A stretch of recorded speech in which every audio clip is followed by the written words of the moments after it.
سلطان عبدالحمید ثانی نے جب مسجد نبوی شریف کی تعمیر کا حکم دیا تھا تو پورے ترکی سے لوگوں کو بلایا تھا کہ اپنے اپنے بچے لے کر کے آؤ.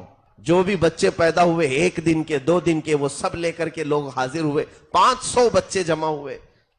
بادشاہ نے وہ سارے بچوں کو لے لیا, ایڈاپٹ کر لیا.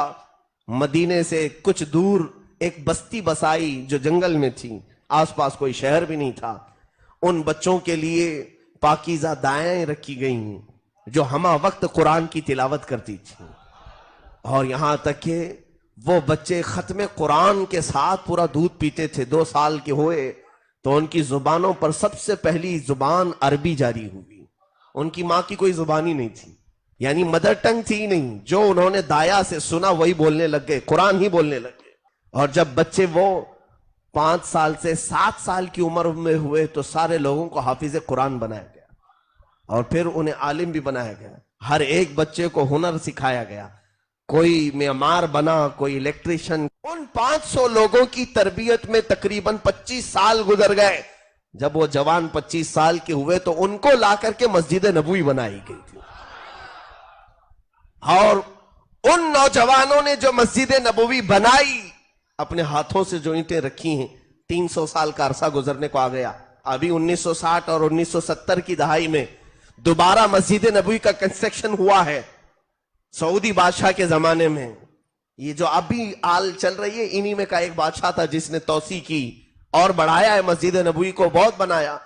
لیکن جو اصل میرے آقا صلی اللہ علیہ وسلم کا حجرہ ہے, جہاں روضہ ہے اور جہاں پہلی 4 صفیں لگتی ہیں, یا ریاض الجنہ ہے, اس جگہ کو شہید کر کے نیا بنانا تھا, نیا پروجیکٹ تھا. تو لکھنے والوں نے یہ بھی لکھا ہے کہ 1 مہینے تک بلڈوزر اس کو دراڑے مارتے رہے لیکن دیوار ہلی نہیں, اس کے کوئی پلر نہیں ہلے.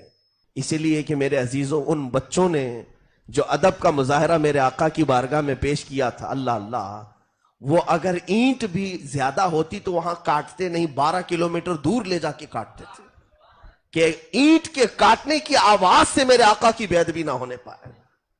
اور پوری مسجد کی تعمیر ہو گئی, کسی دیوار پر انہوں نے قدم نہیں رکھا.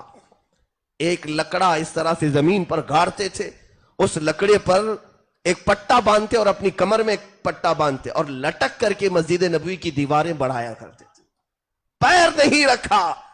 اور اس کام کی برکت یہ ہے کہ آج تک وہ دیواریں ویسی کی ویسی ہیں, میرے آقا نے اسے ویسی قبول کیا ہے. ساری چیزیں نہیں ہو گئیں لیکن مسجد نبوی کا وہ حصہ آج بھی وہی ہے جو ترکیوں نے بنایا تھا.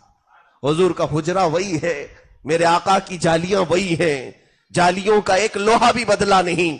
آج تک وہاں لکھی ہوئی عبارتیں بھی وہی ہیں.